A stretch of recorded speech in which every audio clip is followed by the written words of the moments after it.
Hello everyone, thank you for coming today. I'm going to share with you my thesis project titled Exploring the Therapeutic Efficacy of L-Citrulline and elegans models of Alzheimer's disease. So Alzheimer's is a progressive neurodegenerative disorder. It affects over 55 million people worldwide, with numbers rising each year. It accounts for 60 to 70% of all dementia cases, and age is the strongest risk factor for developing Alzheimer's. About 1 in 9 adults over 65 currently lives with Alzheimer's disease, and there is currently no cure for Alzheimer's. And with the rapidly aging population, Alzheimer's disease cases are projected to exceed 139 million by 2050, which will create a major medical, social, and economic burden. So the pathological hallmarks of Alzheimer's disease are amyloid beta plaques, tau tangles, neuroinflammation, and mitochondrial dysfunction. So amyloid beta plaque aggregations disrupt communication between the neurons and contributes to synaptic loss, which progresses Alzheimer's disease. Tau tangles destabilize cells and lead to neuronal dysfunction and ultimately to cell death within the brain. Chronic inflammation is driven by overactive glial cells and also inflammatory signaling within the brain. Mitochondrial dysfunction impairs ATP production, and it increases oxidative stress in the brain, which also accelerates neuronal decline in Alzheimer's disease. So we're using C. elegans as a model organism to study Alzheimer's because it shares many conserved cellular pathways with humans, including those of proteostasis, oxidative stress responses, mitochondrial function, and neuronal signaling. They also have a relatively simple nervous system consisting of 302 neurons, and there's also many transgenic strains that we can engineer to express certain human amyloid beta peptides. And these transgenic strains are able to form these amyloid beta aggregates, which models Alzheimer's disease pathology, which makes it easy to observe in C. elegans.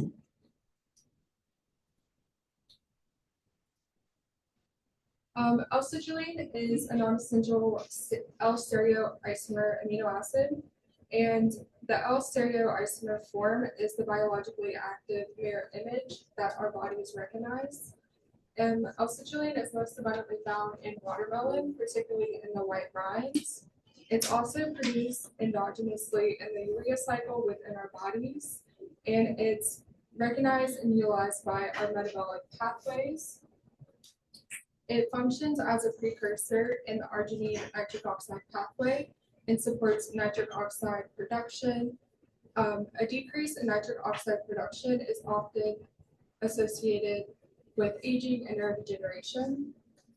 Nitric oxide as a signaling molecule regulates cerebral blood flow, synaptic signaling, and mitochondrial function, all of which contribute to Alzheimer's disease.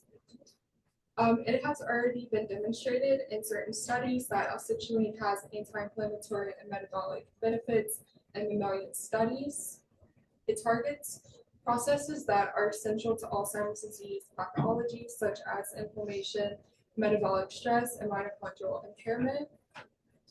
And it's shown to be well tolerated and low in toxicity even at higher doses. And it's already used in some clinical trials for cardiovascular and metabolic support.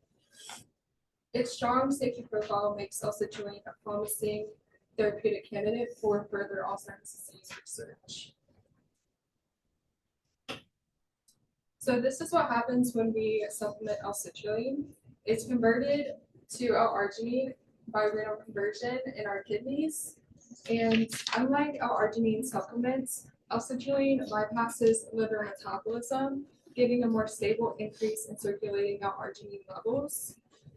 This higher L-arginine availability supports nitric oxide synthase activity in the endothelial cells, and this leads to an end product of an increase in nitric oxide production. So nitric oxide produced by endothelial cells regulates blood flow, neuronal signaling, and mitochondrial function, which can then enhance nitric oxide production and feed into organs such as the skeletal muscle, which can help to modulate metabolic and neuronal health.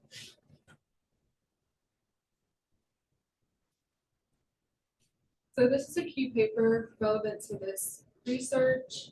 In this paper, they explored the role of L-Citrulline in mice. They looked at how declining L-Citrulline levels in age contributed to metabolic dysfunction and altering macrophage activity during aging. Their analysis in this study showed that citrulline levels consistently declined with age, and they demonstrated this in multiple mice models. Some things they found were that upon supplementing L-citrulline to these mice, they showed a reduced cellular dysfunction, protection against DNA damage, and a decrease in pro-inflammatory signaling. And they found that the mechanism was that L-citrulline modulated macrophage metabolism, particularly through the glycolysis pathway, by suppressing this pro-inflammatory activity. So these two papers are from our lab, and they highlight the therapeutic potential of L-citrulline. They found that at a concentration of 22.3 grams per milligram, L-citrulline supplementation produced measurable therapeutic benefits in cancer cell models. This paper here demonstrated that bacterially derived nitric oxide can influence physiology and longevity in C. elegans. C. elegans themselves do not produce nitric oxide, but they do strongly respond to it. This paper showed that bacterially derived nitric oxide activated stress resistance pathways, suggesting that it functions as a pro-longevity signal. So our general objective is to investigate the neuroprotective potential of L-citrulline against Alzheimer's-related pathologies using multiple C. elegans models, and to determine whether L-citrulline can mitigate amyloid beta-induced toxicity, improve stress resilience, and preserve neuronal function. Our first specific objective is to evaluate the safety and physiological impact of L-citrulline in wild-type C. elegans. Our second is to determine whether L-citrulline reduces amyloid beta aggregation and the associated physiological impairments. To investigate whether L-citrulline reduces oxidative stress and restores neuromuscular function in pan-neural expressing amyloid beta models. So for our methods, we maintained our worms at 20 degrees Celsius, which is our standard temperature for healthy development. The worms were fed heat-killed OP50 E. coli, and this was to prevent bacterial metabolism media interactions. And we synchronized all of our worms to maintain a uniform population. We have 4 treatment groups shown here. Our fourth one is going to be used in future directions.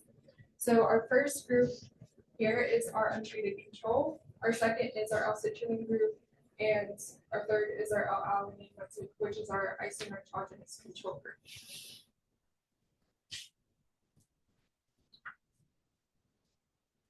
So this reference study tested L-arginine directly and found that at 5 millimolar and 10 millimolar, L-arginine produced the strongest pro-longevity effects in C. elegans. So that's why we're using 5 millimolar and 10 millimolar of L-citrulline. L-alanine served as our isonitrogenous control because in comparison to L-citrulline, it has only one nitrogen atom. And in this case, you can see that our concentration of alanine is tripled in comparison to L-citrulline. So for instance, 5 millimolar L-citrulline, we use 15 millimolar L-alanine. And this ensured that any effects we observed were due to L-citrulline itself, and we can for sure say this because L-alanine does not act upon the same pathways that L-citrulline does.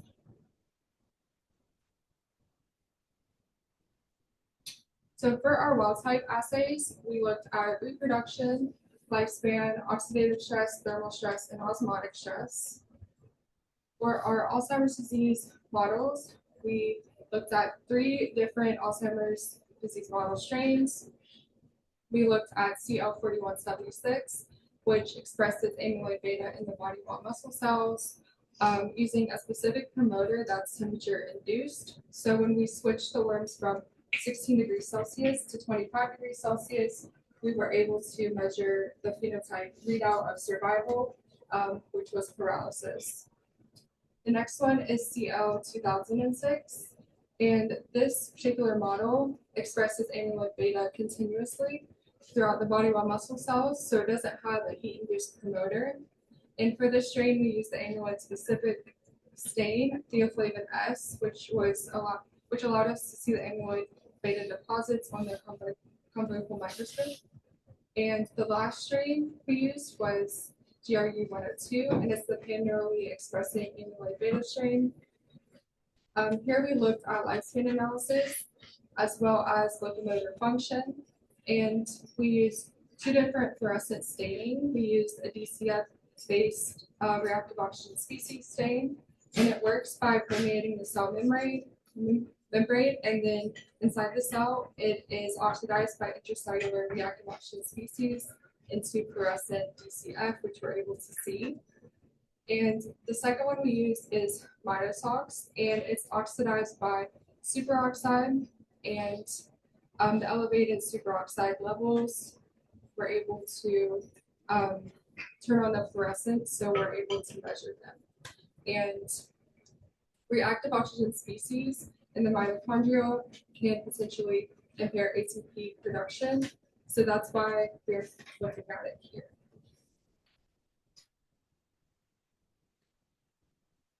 So here are some of our wild-type studies. We measured root size per worm and 3 stress assays. Root size and lifespan assays, which we will look at in the next slide, are essential because they allowed us to quantify reproductive capacity and longevity, which provided us key insights into overall physiological health and treatment effects. Like I mentioned before, we use 5 millimolar L-Citrulline and 15 millimolar L-Alanine as our isonitrogenous control, and as well as 10 millimolar L-Citrulline and our 30 millimolar isonitrogenous control. Our thermal stress assays were done by exposing the worms to heat stress at 35 degrees Celsius for 3 hours. Oxidative stress assays were conducted using drug load at 240 micromolar for 4 hours at 20 degrees Celsius, and osmotic stress assays were conducted at 400 millimolar of sodium chloride for 4 hours at 20 degrees Celsius. So thermal stress is up here, oxidative stress is here, and osmotic stress is here. Our key findings were that oxidative stress resilience was increased by 14.2-fold at 5 millimolar of L-Citrulline supplementation and 3.5-fold at 10 millimolar L-Citrulline supplementation. And osmotic stress resilience was increased by 16.5 at 5 millimolar, and we found that root size and thermal stress resilience was not affected by L-Citrulline treatment. This tells us that the treatment does not impose detectable reproductive toxicity or developmental burden on the worms.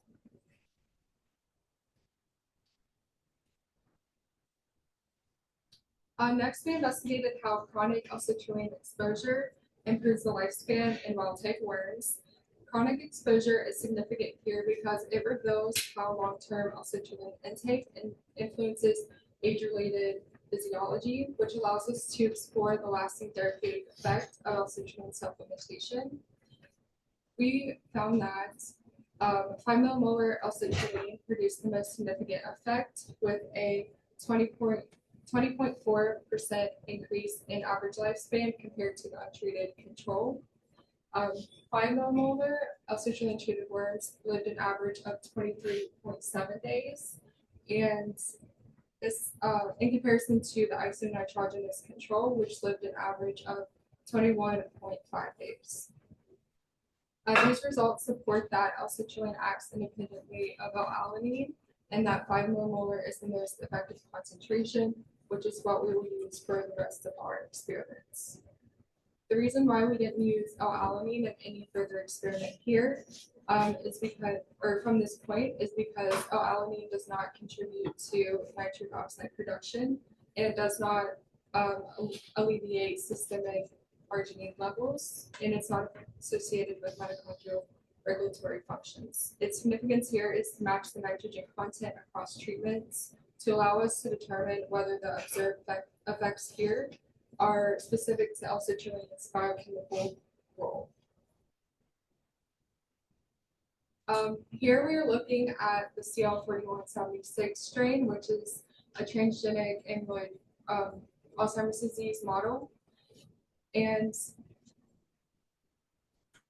again, this strain has a heat-induced promoter, which allowed us to observe the paralysis phenotype upon shifting the worms from 60 degrees Celsius to 25 degrees Celsius. We observed paralysis over 100 hours for about every 3 hours. And again, we're using our most effective concentration here, which is 5 millimolar L-citrulline. And our results here show that L-citrulline protected against amyloid beta induced paralysis by 4.4-fold in this particular strain. So to add on to this finding, we tested the CL2006 strain, which continuously expresses amyloid beta. To explore the protective mechanism of L-citrulline against amyloid beta aggregation, we use the fluorescent stain theoflavin S, which is specific to amyloid beta staining, or amyloid beta deposits. And theoflavin S works by binding specifically to beta sheet amyloid aggregates within the worm, so that's how we're able to see it here. Our results here show that the number of amyloid beta deposits significantly decreased in the 5 millimolar L-citrulline treated group, aligning with results of the CL4176 assay. So next we tested how L-citrulline improves lifespan and intracellular reactive oxygen species levels in the pan-neurally expressing strain, which is GRU102. We also use the control strain, which is GRU101, which carries a fluorescent marker used for pharyngeal expression, which we will show how we utilize that technology in the next slide. Our results here show that the GRU102 arms treated with 5 millimolar L-citrulline had a decrease by 21.1% in survival in comparison to the untreated control strain. And the L-citrulline treated worms had a 40.5 increase in survival in comparison to the untreated control group. The mean lifespan for L-citrulline treated worms was 21.5 days in comparison to the untreated control, with an average of 15.3 days. So what is the difference between GRU101 and 102? So one has the Alzheimer's disease pathology, one doesn't. Which one has? Which one doesn't? GRU102 has the pathology. 101 is just the control strain. Next, we use the fluorescent stain DCF to detect intracellular reactive oxygen species levels, which reflect the worm's ability to maintain redox balance upon proteostasis stress. Our results here show a significant decrease in fluorescence in the L-citrulline treated group in comparison to untreated control, indicating that L-citrulline helped the worms maintain redox balance under pathological conditions mimicking Alzheimer's disease. Okay. Next, using the same strain, we looked at the pharyngeal region first, and we did this by using the stained mitosops. And inside the mitochondria, the oxidation of this particular stain is what activates the fluorescence, so we can see it. And in the pharyngeal region of the worm, which is graph A at the top, We found that L-Citrulline supplementation decreased mitochondrial reactive oxygen species levels significantly by 53.1% in comparison to the untreated control group. This region is significant for us to look at because a lot of the worm's sensory neurons accumulate here, and it is a highly active neuromuscular region in the worm. Next, we looked at the whole body staining of the worm, which is graph B, below the graph A, and we found that mitochondrial reactive oxygen species levels decreased by 60.3% compared to the untreated control group, indicating that L-citrulline substantially reduced mitochondrial oxidative burden in this particular model.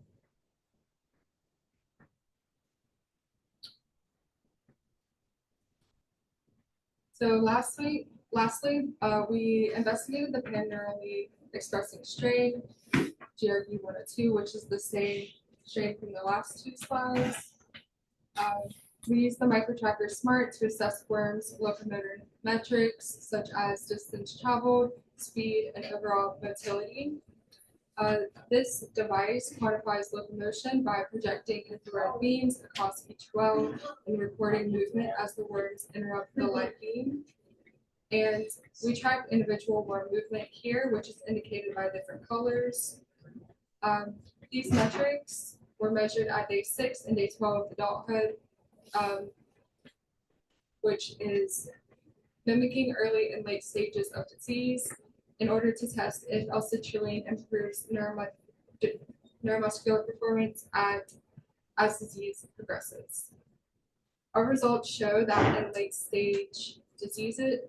stages of the disease, L-citrulline treated worms exhibited greater travel distance. They showed an increase in movement speed and overall motility. And this supports the conclusion that L-citrulline supplementation enhances functional aging in C. elegans models of Alzheimer's disease and justifies further investigation of underlying mechanisms.